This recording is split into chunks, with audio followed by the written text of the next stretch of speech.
Attention, attention, attention, all sales and marketing professionals. As automobile sales and marketing professional, you should be involved in car shops. This may affect your sales and marketing career. True, jokes aside, believe me, what you are going to read will open your eyes wide on cars or vans operations being disrupted at car shops. This is all about illegal ramps built by shop owners to allow vehicles to go in and out of the shop and the road. You ask, what has a metal or cement ramps got to do with us as auto sales and marketing professionals? My answers is that we must be aware of car issues that hinder or help in ownership of vehicles that may ultimately affect automotive sales. True or not? The purpose of this week's auto newsletter is to highlight and learn of the problems affecting shops operator serving all types of automobiles, either inside or outside the shops. Get my drift? To get you into gear, let me give you a quick preview. Alright. In essence, the problems lies is that shop owners are suddenly slapped with compounds for having cement or metal ramps in their premises. They were asked to immediately dismantle the cement ramp and also rent the parking bay in front of their shop. On the other hand, to most operators, the ramp was important for most workshops to operate well. They claimed that ramps we installed long ago without any issues. Moreover, to dismantle the ramps were an added financial burden to them. Enough of my long intro, let's get to the meat of this newsletter. Shall we? Thanks.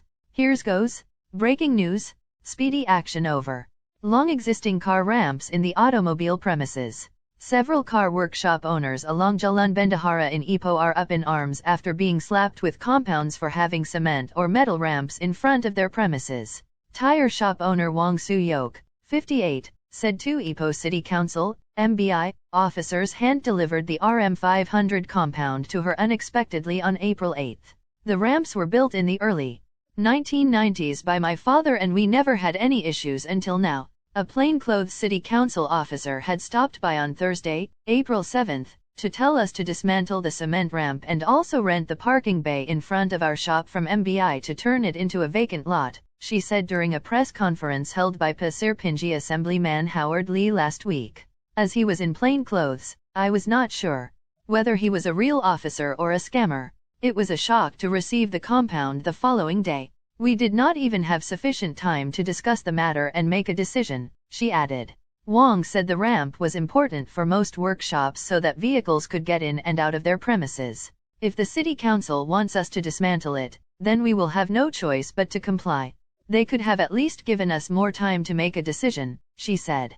Accessory shop owner Toon Chi Leong, 54, who also received a compound, said he hopeful to keep the steel-framed grill ramp set up in front of his premises. I may have to get a movable ramp if the city council does not allow it, he said, adding that he planned to rent a parking bay from the city council to turn it into a vacant lot. It is learned that 5 business owners received compounds and 2 have already dismantled the cement ramp outside their shops. Lee said he would discuss the matter with Ipoh Mayor Datuk Rameza Baharan and hoped that the owners would be able to keep the ramps. He said car workshops, like many other businesses, have been impacted by the COVID-19 pandemic, so the compounds and costs to dismantle the ramps were an added burden for them. I hope the mayor will make a sensible decision. The owners are willing to cooperate and just want to know how work things out amicably, he added. It is learned that the ramps built in front of the shops are deemed illegal structures by the city council. Car workshops and accessory shops are also required to have a vacant bay in front of their premises. Star Metro understands that there had been complaints from motorists about vehicles that were parked haphazardly in front of the shops while getting their tires or other car parts changed. This prompted the city council to take action by issuing the compounds to get the business operators to adhere to the rules. When met at a separate event, Rameza said he has asked enforcement officers to negotiate with the workshop owners on the ramp removal issue. To recap this newsletter in a nutshell, the ramp troubles lies is that the shop proprietors was abruptly hit with compounds for having cement or metal ramps in their premises.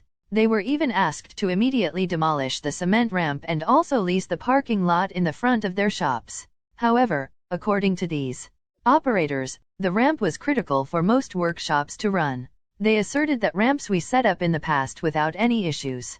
Additionally, to dismantle the ramps would be been an added monetary load to them.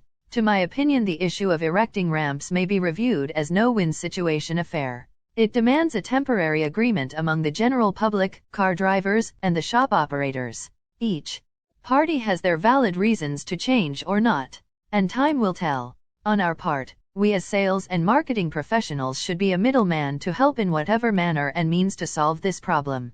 Agree or not?